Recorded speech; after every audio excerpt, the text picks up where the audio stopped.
All right, good afternoon, everyone. Thank you for joining me for the Tenure Track Faculty Evaluation 101 session. We hope that this is very informative and gives you a head start on the evaluations to come for you. My name is Simone Washington, and I am the analyst for the Office of Faculty Affairs, and I am the campus lead for Interfolio in processing the RTP evaluations as well as uh,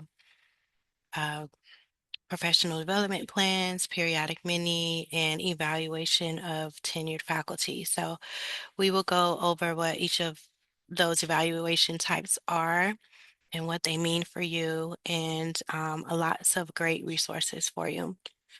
This session is being recorded, so if you would not like to have your name or your voice be added to the recording, feel free to jot down any questions that you have and we can answer them at the end after the recording ends.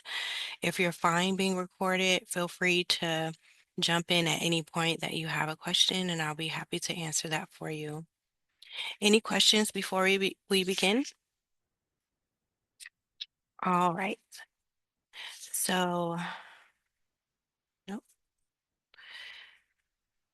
This is our agenda for today, the things that we'll be covering. We'll start right at the beginning with going over some key terms.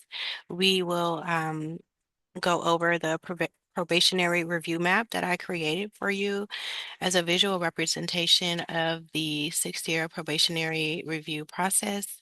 We will go over where you can find all of the related RTP policies. I will give you a tour of the Office of Faculty Affairs evaluations website and all of the resources that you can find there. We will go over the definitions of each of the evaluation types during your 6-year probationary period, professional development plans, periodic mini evaluation, reappointment, tenure and promotion, and early tenure and promotion. We will also dive into the instructional memo for RTP, including deadlines, explain the difference between open period letters and letters of recommendation or support. I will also give you a tour of Interfolio itself and go over any best practices that we have for you. If there's anything that is not on this agenda that you would like to know about, please feel free to let me know as we move through the session today. So let's start right at the beginning. These are some terms that you'll hear as you're moving through your probationary period, and I want to just clarify what they mean. So anytime that you're undergoing an evaluation, you are the candidate for that evaluation.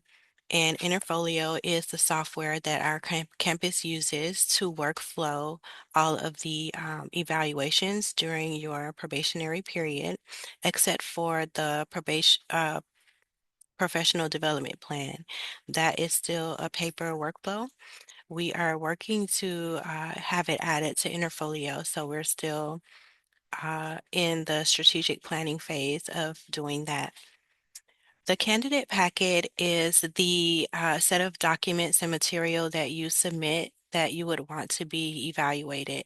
So all of the material that you add to Interfolio when you are undergoing a review is called the candidate packet inside of Interfolio. The candidate case in Interfolio is your packet and all of the evaluation documents that you will get as your review is happening.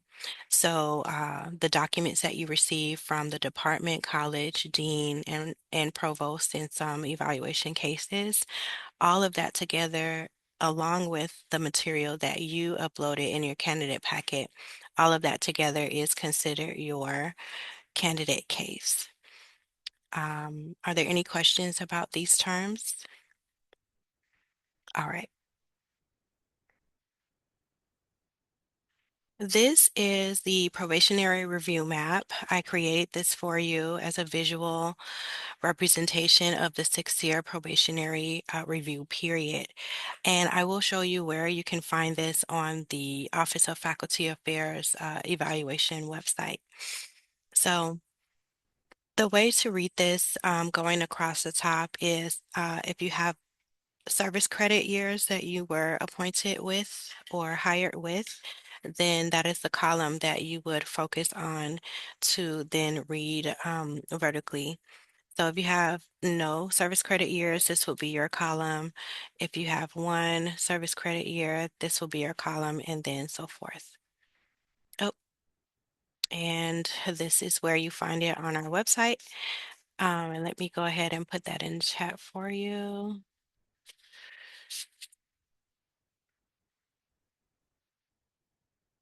Okay, where's, oh, okay. So typically a probationary period is 6 years. This could be extended if there is a leave that you take during the 6 year period, then you may have a 7 year probationary year.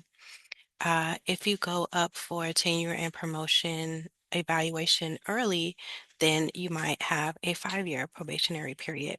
But if you move through your probationary period as standard, then it will be 6 years, starting with either a periodic mini or a professional development plan. The college, your department chair, and you work together to decide on which one of these you will do for your first year. The second year is usually a periodic mini, and I will explain the difference between all of these evaluation types. Um, then during the third year, you'll go up for a reappointment or a retention review. That can be, you can be retained for up to 3 years. And depending on how many years you are retained for determines what your next review will be. And you just keep going along until your sixth year when you have a tenure and promotion review. So if you have 1 year of service credit that you were hired with, then your first evaluation on campus would be your periodic mini, and then the second year on campus would be your retention or reappointment evaluation, and so on and so forth. And if you were hired with 2 years of service credit, then your very first review will be a periodic mini, and then you'll go the following year into your reappointment or retention review. But you would only be eligible for 1 or 2 years of retention since you've already um, moved along in the evaluation process and because of your service credit years.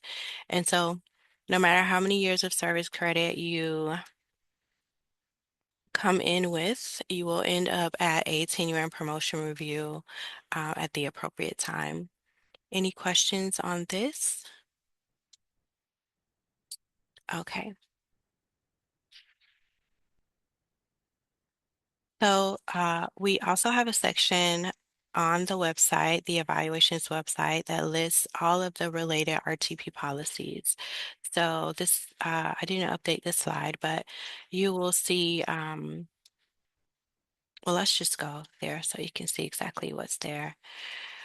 Um, so on our policies page, it starts with your the California Faculty Association Collective Bargaining Agreement, Article 15, which is all about evaluations. And then we move into the university RTB policies. The newest one, which is 2324, is here. The previous one is also here. And we have a policy statement regarding external evaluation, which we will get into later. And then the subsequent RTB policies that are listed here are by college. So in each section, it starts with the college RTP policy, and then you'll have the subsequent department RTP policies. As you may already know, the campus, because of the new university policy, the department and college level RTP policies have to be updated as well to be in alignment with the new policy. And we are in the process of that transition right now. So if your college and department RTP policies have been approved already, the new ones, then they will be listed here as 2025. If they have not been approved yet, then just the previous college and department RTP policies will be here. But for the ones that are approved, you'll see both versions, the new one for this year and the previous years. So every college and every department, this is where you will find all of the RTP policies. And I will put this link in the chat as well.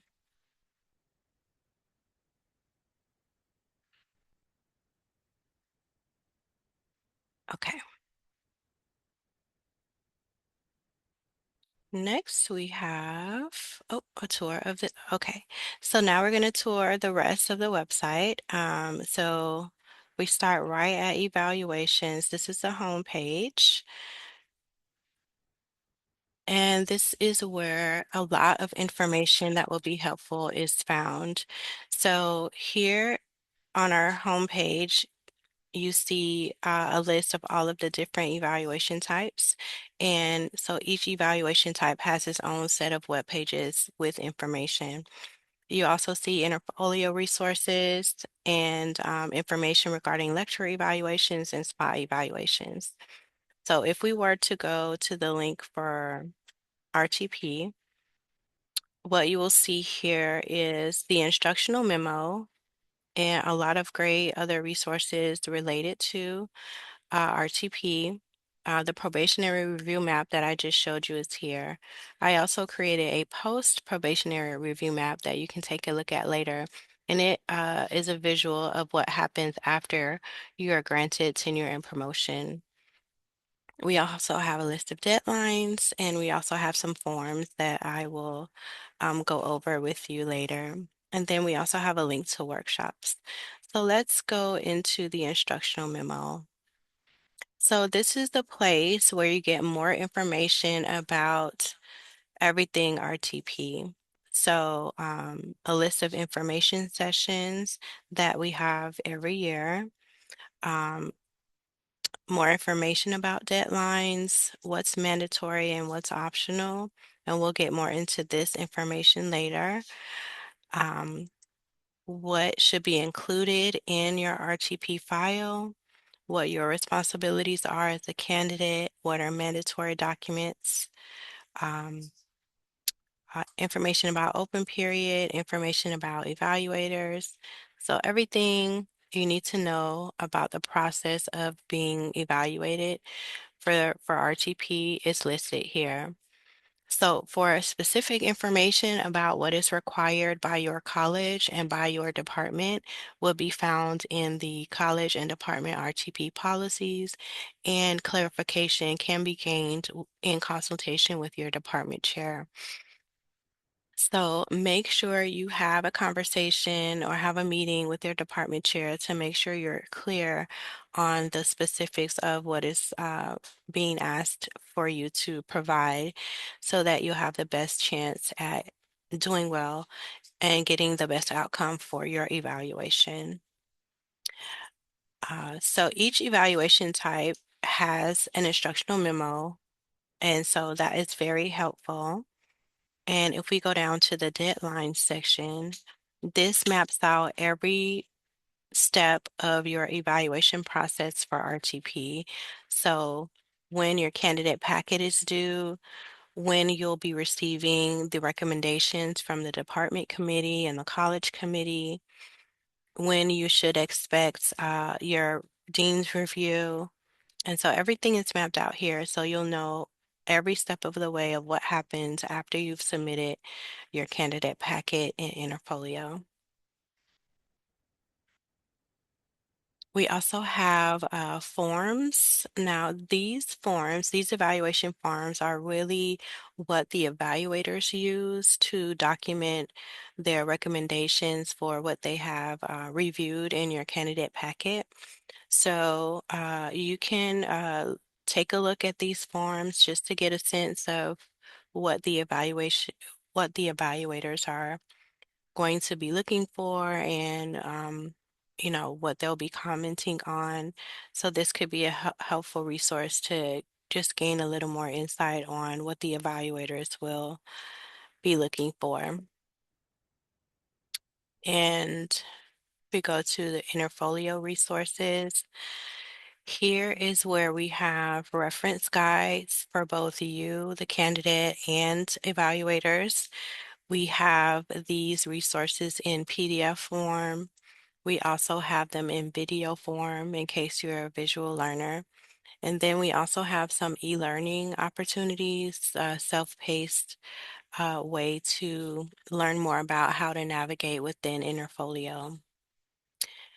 We do have technical support information. This is for on-campus support. And we have information on how to get support directly from Interfolio. So as a candidate, your first point of contact would be your RTP coordinator at your college. And if you don't know who that person is, I can provide that name and contact information to you. They will be able to help you with most things that you have um, dealing with and managing Interfolio. If that person is not available, feel free to reach out to me. I'm also here to support you through Interfolio. If neither of us are available, which is in a very rare case, you can reach out to Interfolio directly and they have support for you as well. And then we also have campus support also. So you have lots of resources to help you through navigating Interfolio. And we also have a workshops page. This will be your best friend. So every August, right at the beginning of the semester, I know that's a really busy time for you, but please carve out some time to come over here to see what workshops we are hosting for you. And the dates for this year and the dates for next year are not going to be drastically different. So this will give you a good idea of when things will be hosted for you so that you can get a sense of like when to carve out time. So we have Interfolio open lab sessions, and this is a drop-in session where you just can come if you have any questions. It's not anything formal. It's very informal. It's by Zoom. You drop in if you have a question and you pop in, you pop out. Some candidates like to stay longer to listen to the other questions that are being asked to they find that helpful as well. And then we have some more formal workshops for candidates and evaluators regarding how to prepare for evaluation. We have workshops on equity and bias to help evaluators as they're going through their evaluation process, as they're looking over candidate packets, and then sessions like this one to help you prepare for your future reviews. So this is where you come to find out what great resources we have for you. The next sessions that will be coming up will be in January for those who are preparing for their PME or ETF review. So this is a good resource as well. Any questions about the evaluations website? Okay. All right. So now, so now we'll get into some definitions of the different review types.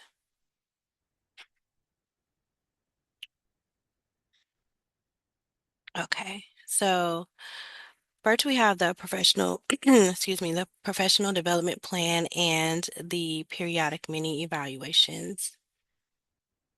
So the purpose of this periodic evaluation is to provide assessment and feedback to probationary faculty on their activities under the categories of instruction and instructionally related activities, research, scholarly and creative activities, as well as service. Unlike the RTP review for reappointment, tenure, and promotion, these mini evaluations do not include recommendations for any personnel action. So the professional development plan is really a document that is created during your first year to map out what your plan is for the rest of your probationary period. So you will create this document in consultation with your department chair, your dean, and yourself on what your plan will be and how you will plan to make an impact with our students, with the campus community, and things like that. And so by the end of that process, you will have a document that all three of you have signed, and this is the agreement of what the plan will be for the rest of your probationary period. The periodic mini um, is you submitting material into Interfolio, things that you would want to be reviewed, evaluated, and you'll get recommendations from the department, the college, the dean, and there is no saying or whether or not you're going to be retained or whether or not you'll be granted anything. It's just for feedback so that to help you prepare for those actions that do have those type of outcomes attached to them. So it's a really good way to get feedback on your current progress, what you can improve on so that you can show those improvements when you go up for your RTP evaluations. So the R in RTP stands for reappointment. It's also called retention. Either one works. And this is a so the question is PDP done alongside a mini? Is it either or can you do both? So it is either or. And so you will decide along with your department chair and dean, like which one you'll do for that first year. And that is the only evaluation that you have a decision on, and the rest of them are pretty mapped out for the rest of your probationary period. You're welcome. So, reappointments are mandatory reviews that may be postponed with an approved extension of the probationary period. And that usually looks like some type of leave that you're on. Um, for reappointments, the candidate will be evaluated on activities since the beginning of their probationary period, including any years of service credit. So if you do have service credit, you will be including material for those years in your reappointment evaluation. And while the file is submitted by the candidate in the fall semester, the period of review includes the full academic year during which the review is conducted. And so what that means is that if you have any works in progress, you can mention that. And if you want to add if it gets published or if it gets complete while you're still under review and you want to add it, you do have the option to add it. And there is a process to do that. All evaluations since appointment, including your mini reviews, your professional development plan, and your reappointment reviews, should be included. So if you remember in the probationary review map, there are opportunities that you'll have a reappointment review more than once, depending on what the dean has decided. And so if that is the case, that you're doing more than one reappointment, then all of the responses that you got from the department, college, and dean need to be included in this reappointment that you're currently doing. The question is, does the extension have to be requested? Excuse me, does the extension have to be requested with the leave or are those separate processes? For example, can one request an extension after a leave has already taken place?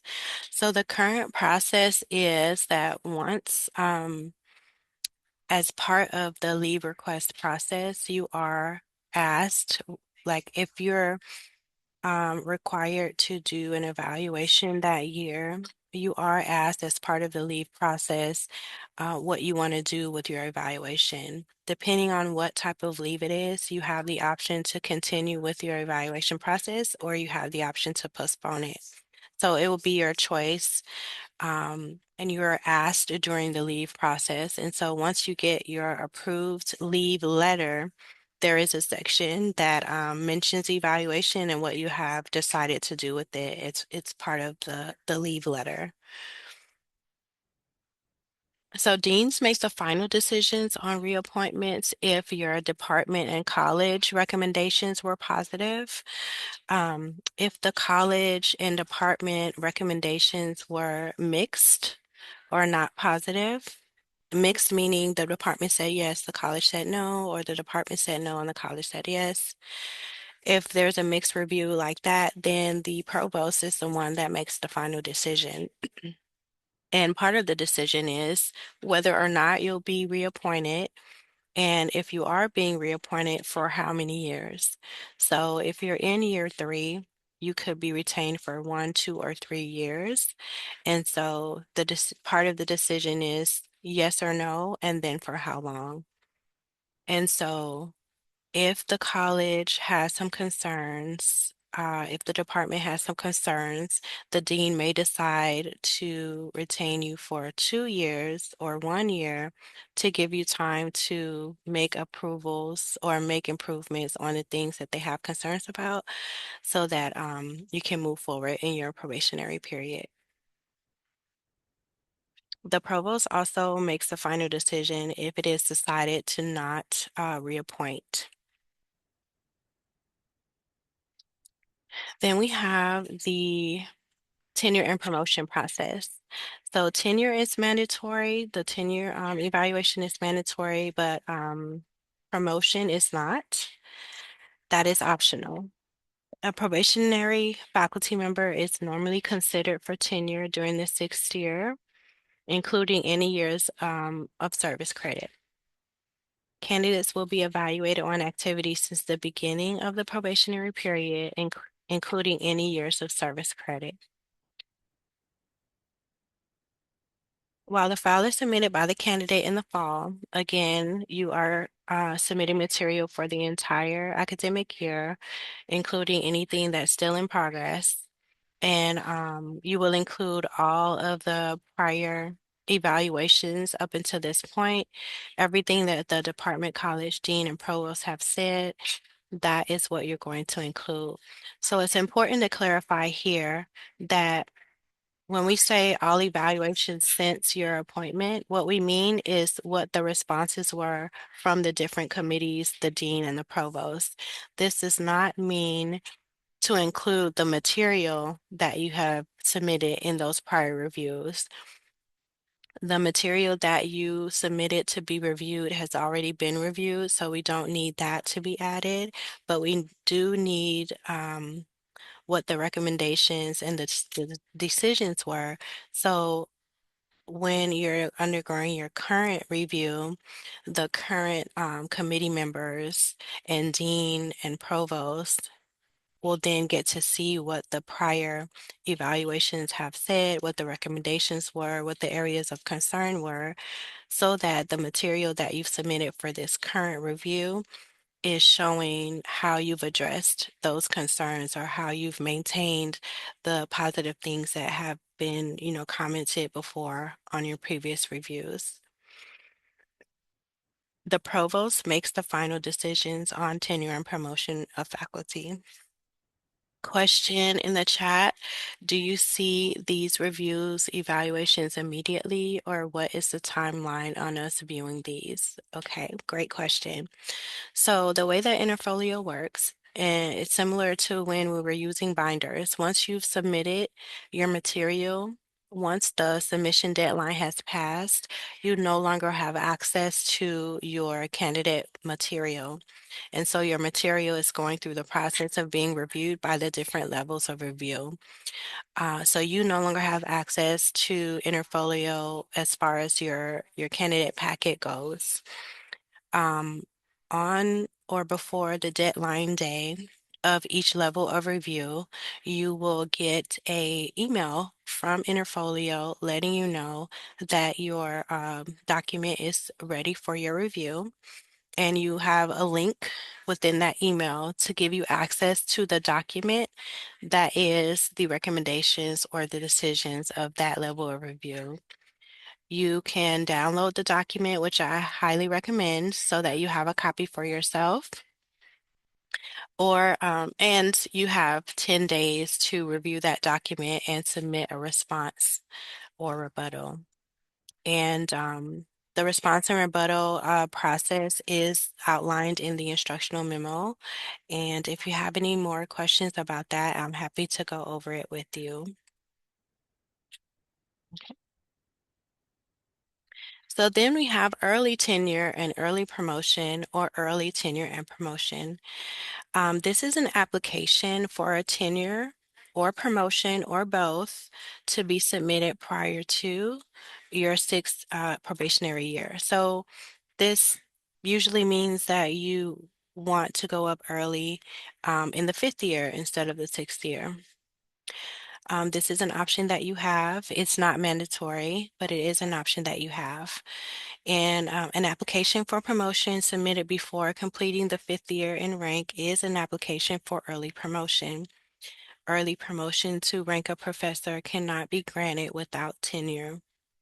Standards for early tenure and early promotion are significantly higher than those standards apply at normal timeline. So you would get with your department to find out what significantly higher means, and you will consult with your department chair to see if you would to find out from their perspective if you'll be a good candidate to go up early, but it is ultimately your decision if you want to go up early or not, and that is your option. And a candidate must submit a statement of intent to the Office of Faculty Affairs and to the department by August of the year that you want to go up early. The Office of Faculty Affairs does like if you tell us as early as possible, as early as the April or May before in the previous spring semester, so that we are alerted of your intent to go up early, because there are some back end processes that we would like to get ahead of over the summer if you do want to. But ultimately, you have until late August to let us know. Any questions on that? Okay, so we already went over the instructional memo. We already went over the deadlines. Let's take a look at open period. So let's go back to the website, and we're going to head back over to the instructional memo for RTP.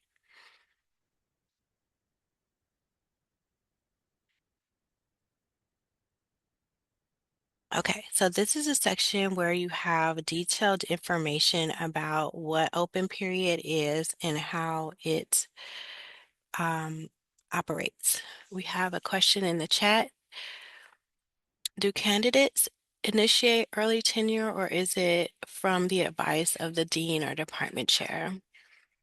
Um, I guess that it could go either way, but more than likely it would be the candidate who would be interested in going up early. And then you're really having the conversation with your department chair to help you understand what those requirements are, and really to like flesh out whether you meet those requirements, and giving you some things that you may or may not have considered in your decision to go up early. So considering their recommendation, but ultimately you deciding yourself. I'm not sure that the dean or the department chair um, advise candidate or faculty to go up early, but I'm also not sure it doesn't happen. So, yeah, I just know that candidates are usually the ones who are initiating that. And once they've talked to their department chair and they're both in agreement, then that's when the candidate would send our office an email letting us know that they're interested in going up early. There have been cases where candidates have gotten into consultation with their department chair, and the department chair didn't think it was a good idea, but the candidate went forward with early review and they were granted early review. So it's not a requirement that the department chair agree that you go up early, but it's very important that you at least have the conversation so that you have a good sense of what that really means. And then you decide for yourself if it's something that you believe you will be successful at. There is no negative outcome to you as a candidate. If you don't get granted early tenure and promotion, then that just means that you go up for regular tenure and promotion the very next year during your sixth year. So there's no penalty for going up early, whether you are granted it or not. Okay. So open period is a period of time between August and September where the campus community has an opportunity to share their experience of you as faculty on campus. And so what happens is during this period of time, each department office posts a list of all of the RTP candidates for the year. And that is the official notice for the campus community to know that you're undergoing a review and that they have an opportunity to submit their experience of you. And so that is in the form of a letter that they would send to the department. It can't be anonymous, it has to be signed, and the department chair will make sure that you get a copy of the letter. You have 5 days to read it, and you're reviewing the letter for accuracy. If you agree that the content of the letter is accurate, then the department chair will place the letter in your candidate packet in a section that you are not able to see.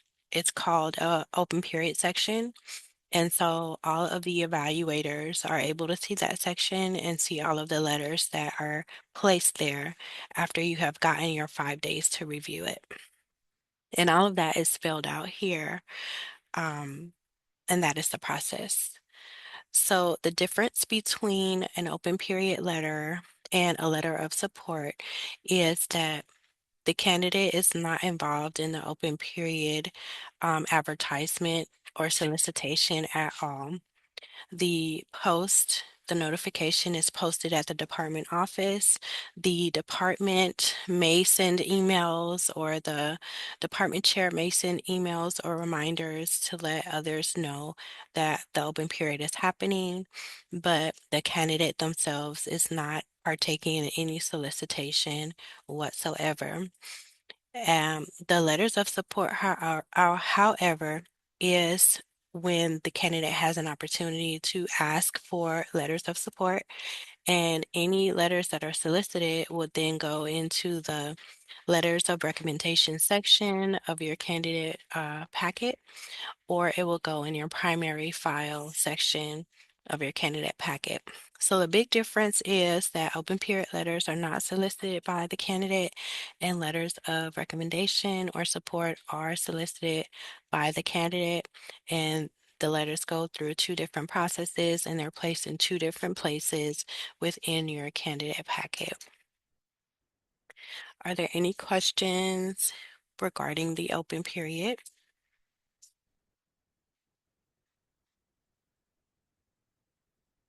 The question is, why can't you see the letters in the file if you are reviewing them initially? So, that's a good question.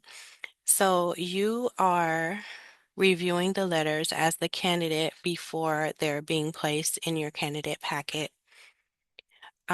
So you get the 5 days to review them. So the department chair is either going to give you a hard copy or send you the letters in some form of secure form, maybe a OneDrive or something like that.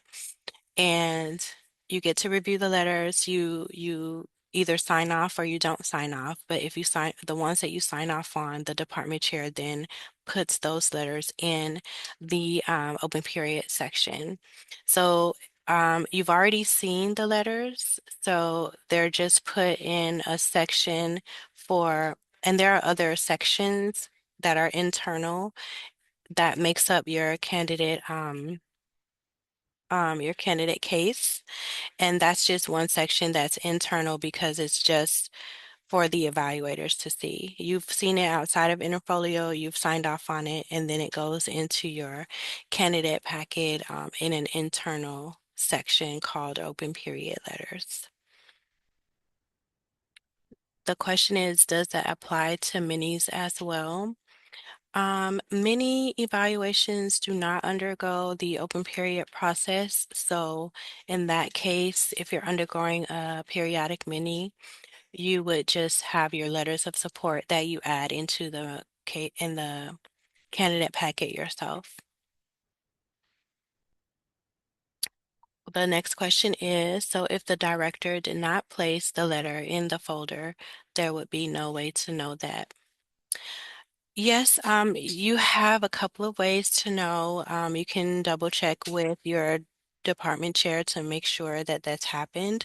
You can also reach out to your RTP coordinator, which is, again, I have the name for each college. If you don't know who that person is, you can also reach out to me to just kind of double check to see if those letters got in there. But I would say that the RTP coordinator for your college is kind of the local overseer of all of the cases that are being managed at the college level. So they will be in the loop to kind of know when open period letters are coming in, and they'll be kind of be overseeing and making sure that they get in your packet.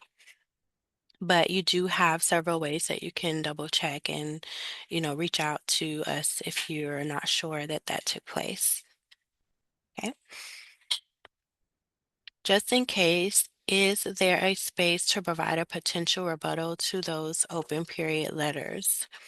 So your opportunity to respond to the letters is during the 5 days. So every letter that comes in, every open period letter that comes in, you are required to um, receive them and get 5 days to review for accuracy.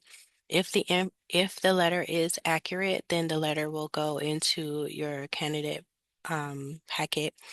If the letter is not accurate, then you have that response time period to say this letter is not accurate for those reasons, and you submit that to the department chair, and then the letter will not be added to your open period section. Okay. Next question, if we get letters of support for the minis, do these stay in the file and stay um, revenant through actual reappointment, or are these functionally practiced? So if I understand the question correctly, the letters of support that you get during your mini review will be considered as part of your mini review.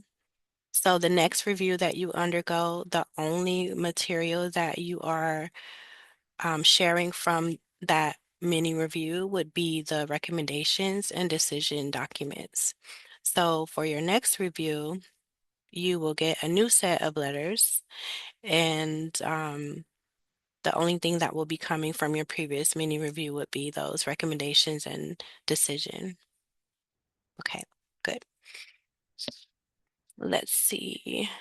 Okay, so now before we go into our tour of Interfolio itself, we do have a special guest with us from the SPOT team, the student perception of teaching team. Trixie is here and she has some additional resources that she would like to share with you. Welcome, Trixie.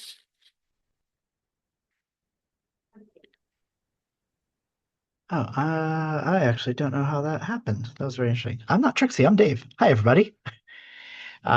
She had sent me her link, and somehow I put her name onto my account for this meeting. So Apologies on that. I was confused. I wasn't sure. I didn't think she was able to join. But yes, I'm here from the Spot team. So um, yeah, we have yeah, you get your reports at the end of each semester. They're currently emailed to you. We also are working on a platform that we're hoping to launch in the beginning of the spring semester. That's more of a self-service tool that you can just go and find all of your reports in one place, as well as hopefully be able to download them a little more concisely so that you can create like a one set of reports for like a semester to hopefully make some of these processes that Simone's going to be talking about a little easier for you. What I would suggest though is working with your department chair and your if need be associate dean to just see uh, consolidating like all of your semester reports. I know, uh, some lecturers only have one class a semester, so not really much of a concern. But if you do teach two, three courses in a given semester, uh, lumping those into one file will make things a little bit easier. So we're really looking forward to having that ready and available for our next round of lecture evaluations. And I don't know if we have any just general spot questions, but I'm going to be here throughout the remainder of this session. And if you have anything that you'd like to know about spot, about how to bring these reports into Interfolio a little more seamlessly and efficiently, please let me know, and I'll be here for questions. Thanks. Thanks, Dave. So, so as Dave mentioned, there is a section in your candidate packet for your spot evaluation results. And so Dave's team will send you uh, helpful information regarding that, and then you get further guidance from your department and your college on how to report those out in Excel documents and tables and all these things, okay? So if I were to go back to our forms page,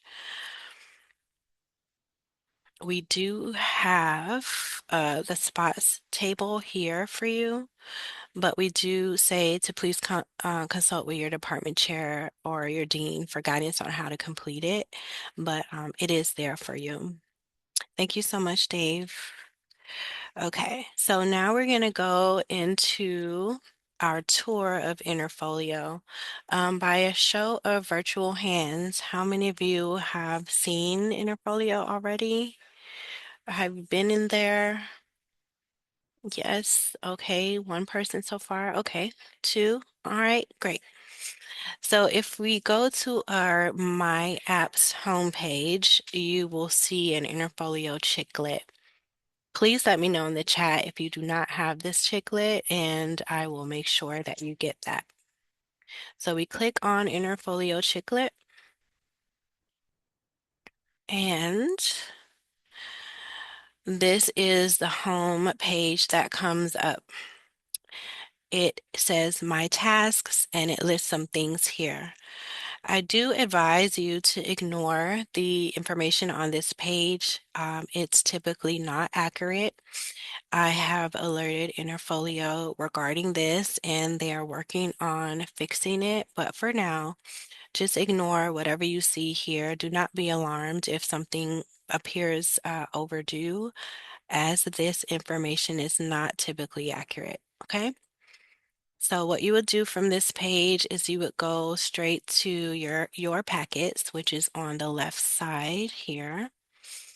Click on your packets, and this is what you will see. The active section are they list the evaluations that you're currently undergoing. So it should only be one evaluation here at a time, but maybe you're also maybe you're also eligible for sabbatical. So maybe your sabbatical case would be here as well.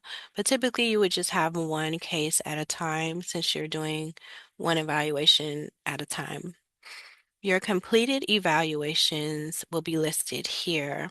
And we will come back here in a second because this section is very important, okay? So in the active section, you choose the evaluation that you're currently undergoing. You would click on it, and this is your candidate packet. And this is where you go to begin to add documents that will later be reviewed by your evaluators. And so this is what it looks like in general. Depending on what college you're in, what department, you may have some additional sections that other candidates do not have as they relate specifically to your field of study or instruction. So whenever you're ready to add materials to a particular section, you would click the View button and it expands the sections for you or changes the view of the sections. And so, depending on which section you want to populate, you would click on this left side and the expansion caret, and that will allow you to see this add button here on the right. And so you would click on the add button, and then you get this dialog box, and it's asking, do you want to choose an existing document or do you want to add a new one? So we'll get back to what that means to choose an existing document, but for now we're going to say we're going to add a new file. When you're adding documents to Interfolio, you can add them one at a time, you can add them in bulk, um, you can add video, you can add images. Just keep in mind that there is a file size limit of 100 um, megabytes. And also keep in mind that uh, the videos, I'll get back to the videos in a second. Oh, and the other thing to keep in mind is that when you're uploading documents in bulk, the way that Interfolio works is that the smallest size documents will load first, which may be out of the order that you intended your documents to be uploaded. So a way to help with organizing your documents once they get uploaded is by coming up with an alpha or numeric naming convention so that you can drag and drop and rearrange your documents to appear in the order that you want them to be reviewed in. So we're adding a new file, so we're going to browse for that, and we're going to click on, let's see, where did I save my documents? They are here. I'm going to select a few instead of one, and I'll click open. And again, all of this is demonstrated in the Interfolio resources page. There are PDF files that include screenshots of these steps. There's also video of some of you looking at someone perform these same steps. So you have other ways and this is being recorded, so you can watch this again if it will be helpful. So we just press the add button,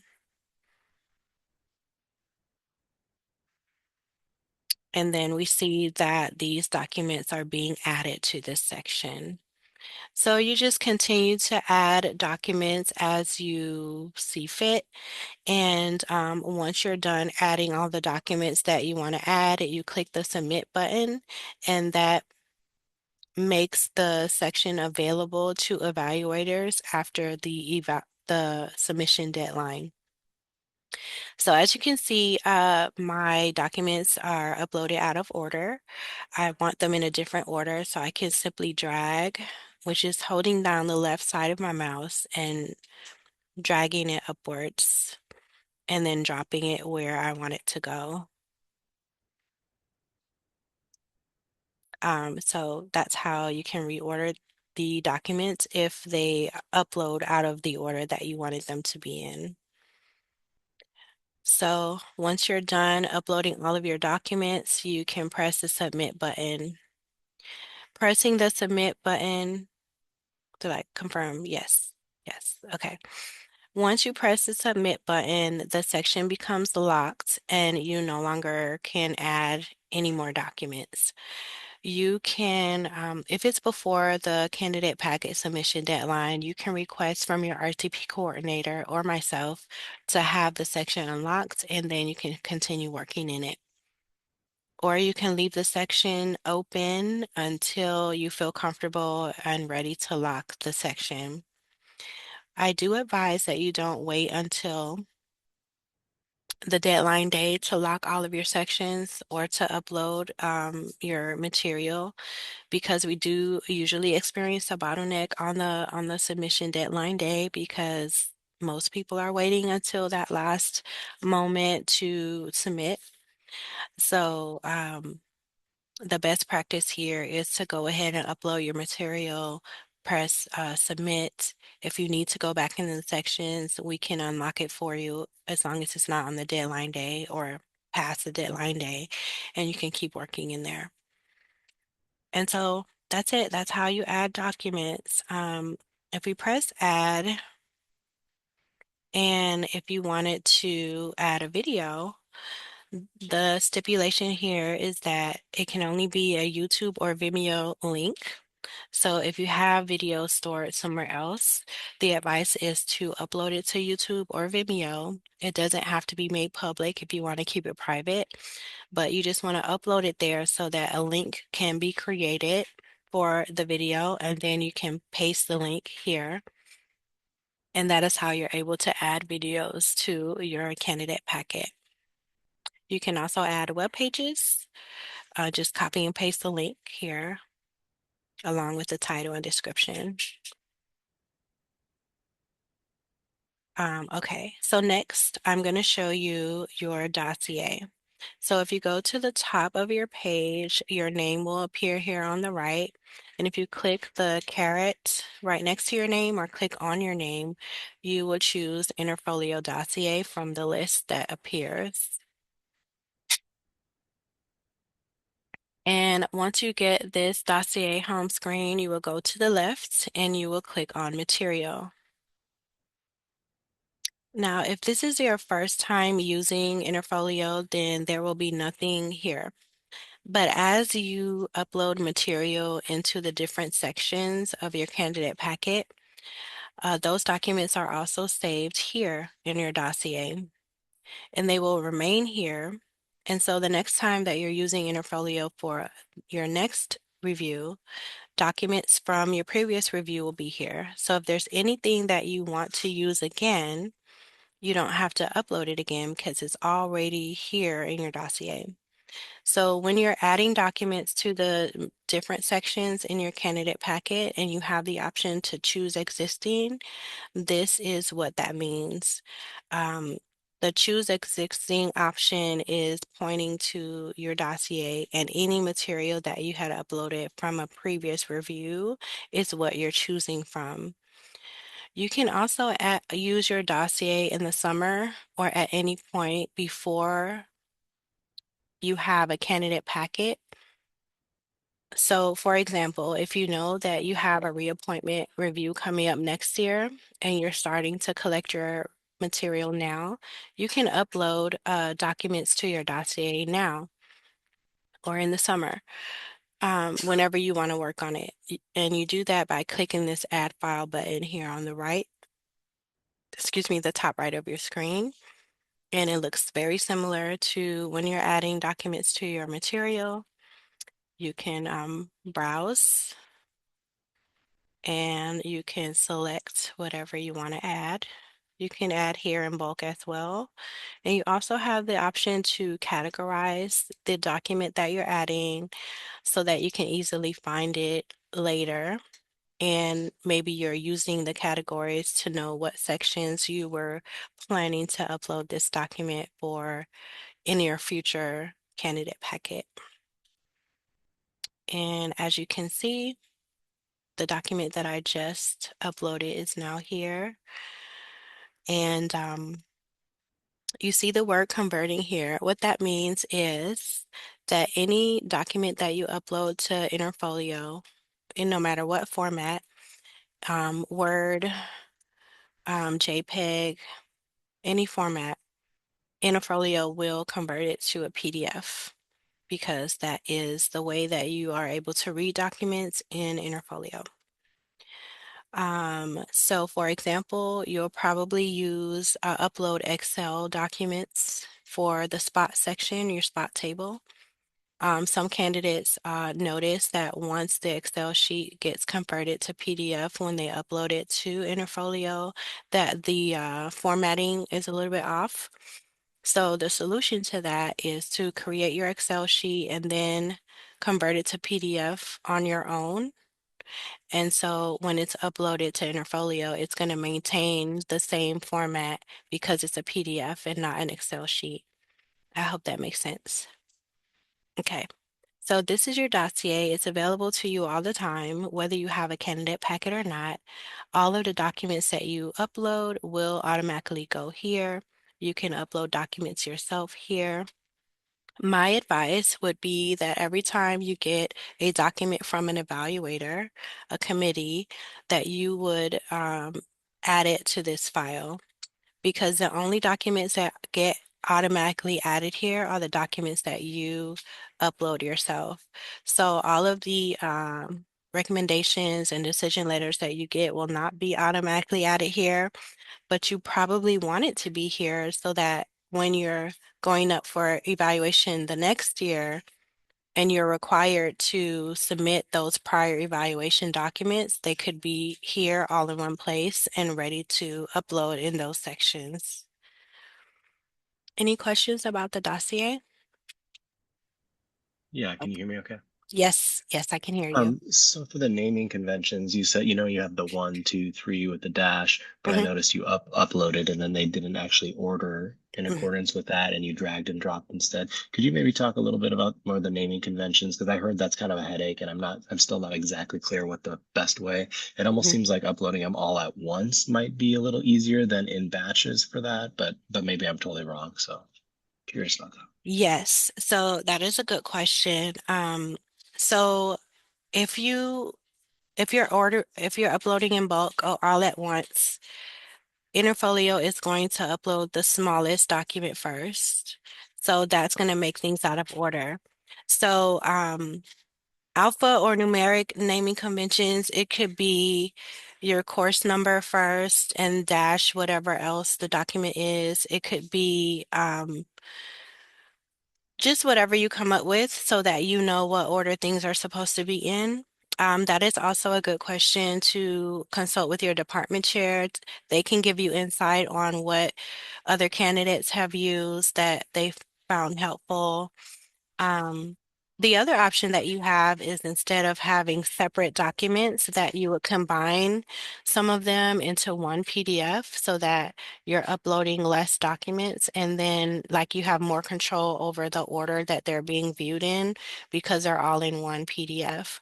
Just keeping in mind that the PDF then can't be more than 100 megabytes in size. Um, so yes. So like here, like some people might use the section, like the section name as their name and convention. So yeah, there are a lot of different ways you can attack it and just whatever feels comfortable to you, just kind of sticking to that convention so that you know what order they should be in once they all get into the section, and then you can rearrange them.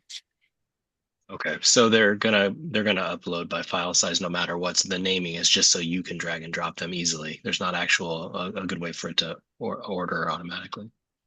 So for the documents that are the same size, then the naming convention will work because it's always file size first and then name second for the way that Interfolio uploads.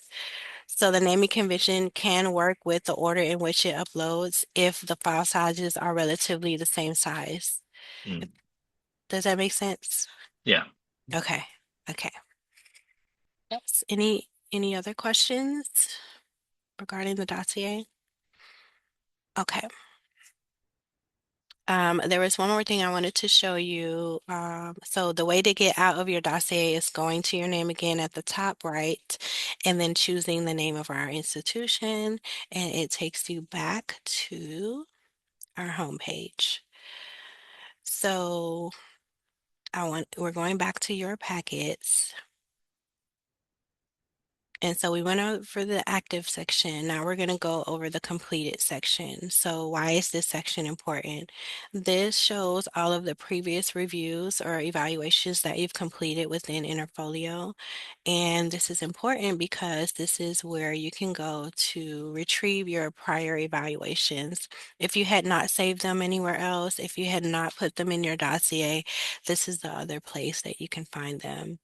So, you would click on one of your completed evaluations. You would go here to shared committee files, and this is where you will find the list of documents that your department committee, your college committee, the dean, the provost, all of those documents that were uploaded, you would find them here.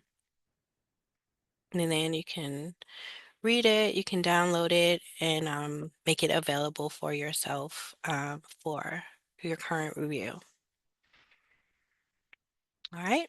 So I wanted to make sure you knew about that because there are a lot of candidates that ask us, how can we find our prior evaluation documents?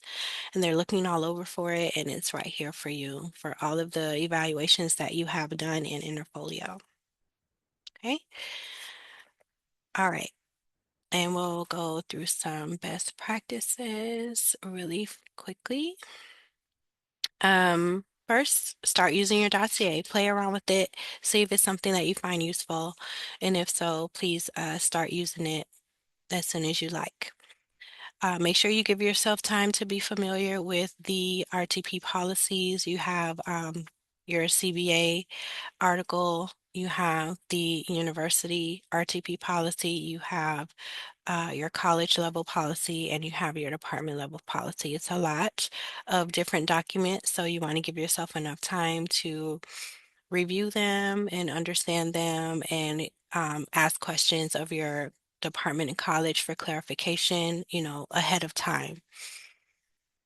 You definitely want to upload your packet and submit the sections as you complete them versus waiting until deadline day. And again, you have resources in your RTP coordinator and myself to unlock those sections if you need to work in them up until the deadline day. Make sure you stay in consultation with your department chair. Make sure you have all the information that you need to be clear on what it is you're responsible for submitting as part of your material so that you have the best chance at being successful at your review. You definitely want to attend all of the related RTP workshops available for you starting in late August and early September. And make sure you use your resource, which is me. Contact me anytime by email, by Teams. I'm available during business hours and I'm pretty responsive. So don't hesitate to reach out if you have any questions. I am here to assist you, and I will put my email address in the chat.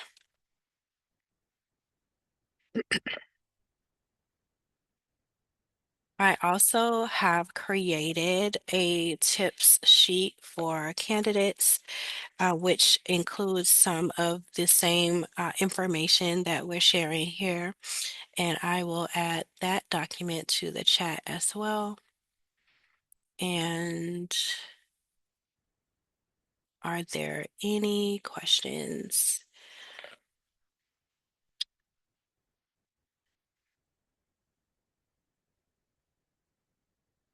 Okay. I missed the reason why we would lock the files preemptively. I kind of just maybe zoned out there. Yes, no problem. So you don't want to wait till the last minute to do that because most people are waiting till the last minute to do that, and we do experience a bottleneck in the system. So we do ask that Locking you, them is when they upload. Is that so the bottleneck happens in both cases. If people are waiting until the last day to upload their material, and then also when they're trying to submit the sections. So, okay. so to avoid that, because it does add to the anxiety of it all. So to avoid that, we're just saying that it will be best that you just lock the sections as you finish them. And That way you don't experience a bottleneck. And if you need to have them unlocked, then we can help you with that. Okay, thanks. Hmm. Okay, well, I'm not finding my document as quickly as I want to, so I will make sure you get that in the email that I send out. Thanking you for being here today, okay? And Dave has put additional resources in the chat for you as well regarding spots. And if there are no more questions, that concludes our presentation for today.